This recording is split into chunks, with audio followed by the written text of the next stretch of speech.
Picture चालू करो बे।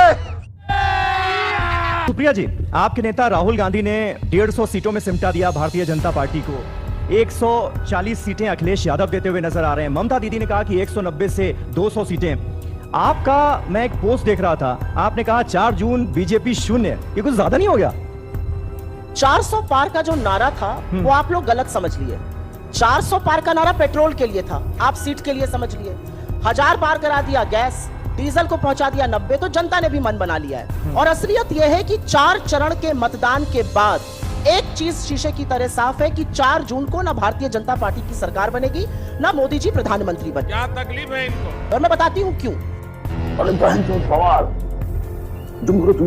400 पार का ये जो नारा था, ये बीजेपी के किसी भी व्यक्ति से कैमरा ऑफ करके पूछिएगा, वो आपको बताएगा जबरदस्त बैकफायर किया, क्योंकि लोगों को संविधान को खत्म करने की जो साजिश थी वो समझ में आ गई।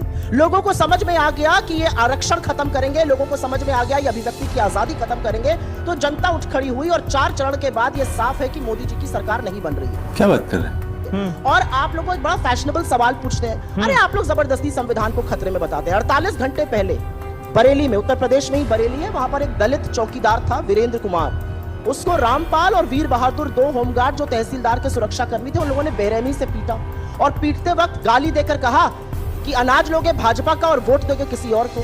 तो एक दलित को जब आप वोट देने का भी अधिकार नहीं देंगे, तो वो आपकी ऐसी सिट्टी पिट्टी गुम कर रहे हैं कि इन लोगों को पता है पैरों के नीचे से जमीन खिसक चुकी है। 150 पार होने के लाले पड़े। अब मोदी जी भी अपने मंच से 400 की बात नहीं करते हैं, क्योंकि खामियाजा 4 चरण के बाद भुगत चुके हैं।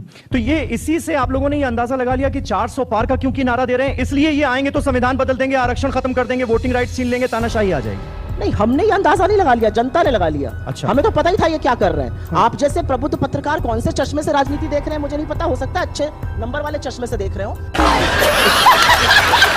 लेकिन आज जो इस देश में हो रहा है उस पर क्या बहस हो रही है? एक दलित चौकीदार को पीटा जा रहा है क्योंकि वो अपनी मर्जी से वोट डाल रहा है, उस पर कितने टीवी डिबेट हो रहे हैं? ये बड़ी अच्छी बात कही है। आज सवाल इस बात का है कि एक आदिवासी के सिर पर भाजपा का नेता मध्य प्रदेश में पेशाब कर देता है, उस पर कोई टीवी डिबेट नहीं है। आज टीवी डिबेट इस बात पर नहीं है कि कोर्ट जिसके खिलाफ चार्जेस फ्रेम कर रहा है उसको, उसके परिवार को आप टिकट दे रहे हैं। कहां पर इस पे हो रहा है? आज डिबेट इस बात पर नहीं है कि एक बड़ी प्रबुद्ध पत्रकार को मोदी जी कहते हैं मैं हिंदू मुसलमान करूं तो मैं सार्वजनिक जीवन में रहने योग्य नहीं हूं। 24 घंटे में पलट गए, 24 घंटे में हिंदू मुसलमान करने लगे। बात तो सही है। जिस व्यक्ति का वजूद इस विषाक्त राजनीति के बल पर है, वो ऐसी बातें कहता है। आप लोग डिबेट नहीं करते तो हमसे मत पूछिए, जनता को समझ में आ गया और जनता ही हिसाब कर रही है। बीच में ना बोल। से लेके लल्लू सिंह, मैं वही कह रहा था। चुप जोकर कहीं का, ये देखिए बोला बदतमीज आदमी। गिरिराज सिंह सब संविधान बदलने की बात कर रहे हैं। या तो इन सब लोगों को निष्कासित कीजिए पार्टी से, या यहाँ पर बैठ के लच्छेदार बातें मत कीजिए। मोदी जी बिना पलक झपकाए सफेद सपाट झूठ क्यों बोलते हैं? इस देश का प्रधानमंत्री झूठ क्यों बोलता है? झूठ बोलो, बार बार झूठ बोलो। आज चर्चा ये होनी चाहिए। मैं दावे के साथ कहती हूँ और मैं यहाँ पर सीना ठोक के कहती हूँ, एक डॉक्यूमेंट, एक कैबिनेट कमेटी की मिनट्स ऑफ द मीटिंग दिखा दे जहां पर ऐसा हुआ हो। आप आकर कुछ भी बोल दीजिएगा, आपने दाम्पत्य का सूत्र निभाया या निभाया, मैं उस डिबेट में नहीं पढ़ना चाहती हूँ। आप कह दीजिएगा ब्याहताओं को आपका मंगलसूत्र छीन लेंगे, आप कह दीजिएगा एक भैंस छीन लेंगे, आप कह दीजिएगा ये 48 पन्ने का मेरा विजन डॉक्यूमेंट है, हमारा घोषणा पत्र है, 15,329 शब्द है। एक शब्द दिखा दीजिए जो मोदी जी कहते हैं। आज यहां से मंच से जाऊंगी और कभी ऐसे मंच पर नहीं आऊंगी अगर एक भी बात जो मोदी जी कहते हैं वो दिखा दीजिए। तो दिक्कत की बात यह है कि नरेंद्र मोदी इस देश के प्रधानमंत्री हैं, वो लगातार झूठ बोलते हैं। उनके झूठ को बेचारे कुछ लोग फैक्ट चेक करते हैं, large sections of the media fact check भी नहीं करता है, वही बात नीचे तक चलती है। कोई तो खड़ा होकर पूछे कि कहां से आपने 15% की बात करी, कहां से आपने मंगलसूत्र की बात करी? ये मंगलसूत्र जो हम पहनते हैं ब्याहता औरतें, ये कोई तार है? ये सोने का तार है या धागा है जिसको डाल लेते हैं? अरे एक पति का एक जीवन पर्यंत आप एक निशानी पहनते हैं। किस तरह की फिजूल की बातें करते हैं भाई प्रधानमंत्री? नहीं, बिल्कुल निश्चित तौर पर ये सवाल पूछे जा रहे हैं भारतीय जनता पार्टी के नेताओं से, लेकिन ये आपसे भी तो पूछा जाएगा कि जब आप संविधान बदलने की बात करती हैं तो भारतीय जनता पार्टी के किस घोषणा पत्र में, किस मैनिफेस्टो में इस बात का जिक्र है? बताता हूँ।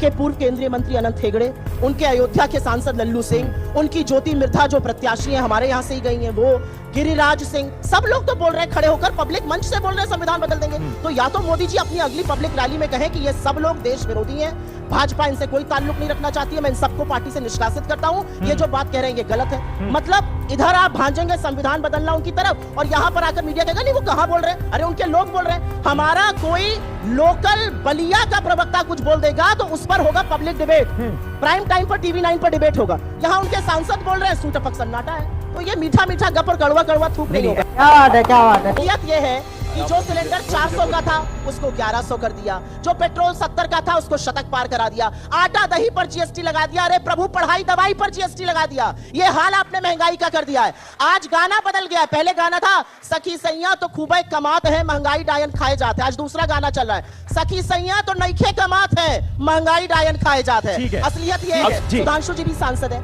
क्या प्रधानमंत्री की बात से सहमत है कि क्या टेम्पो में भर भर कर बोरों में लाद लाद कर काला धन बांटा जा रहा है? क्या आप इस बात से सहमत हैं या नहीं है? आप भी सांसद हैं, सम्मानित हैं, हाँ या ना में जवाब दीजिए ना। पीयूष गोयल से सवाल पूछा गया, उन्होंने क्या कहा? अगर प्रधानमंत्री ने कहा है तो उन्हीं से पूछो। ऐसी कन्नी काटना तो मैंने आज तक किसी को देखा ही नहीं है। पार्टी बिल्कुल चुप, एक व्यक्ति नहीं बोल रहा है पार्टी में कि प्रधानमंत्री सही कह रहे हैं या गलत कह रहे हैं। प्रधानमंत्री पहले चरण के बाद मटन मीट मुर्गे पर आ गए, दूसरे चरण के बाद मंगलसूत्र और भैंस पर आ गए, तीसरे चरण के बाद वो आ गए अडानी अंबानी पर, और चौथे चरण के बाद मोदी जी को गजनी का शिकार हो गया। जैसे गजनी में था ना, मैं तो हिंदू मुस्लिम करता ही नहीं हूँ। 12 घंटे बाद मुसलमानों के साथ क्या हुआ है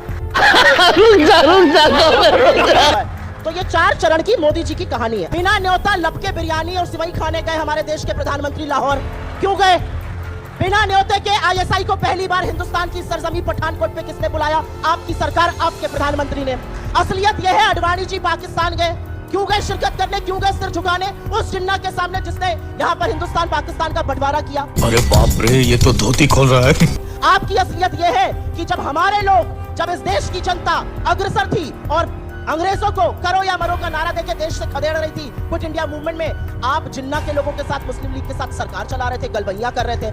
आप तो फजलुल रहमान के साथ लगे हुए थे जिसने प्रस्ताव पारित किया था पाकिस्तान के बनने का। तो असलियत यह है कि यहाँ पर मत बोलिए आप। गजब बेइज्जती है। मजा आया, और मैं ये जो मजा है हिंदुस्तान के हर व्यक्ति को देना चाहता हूं।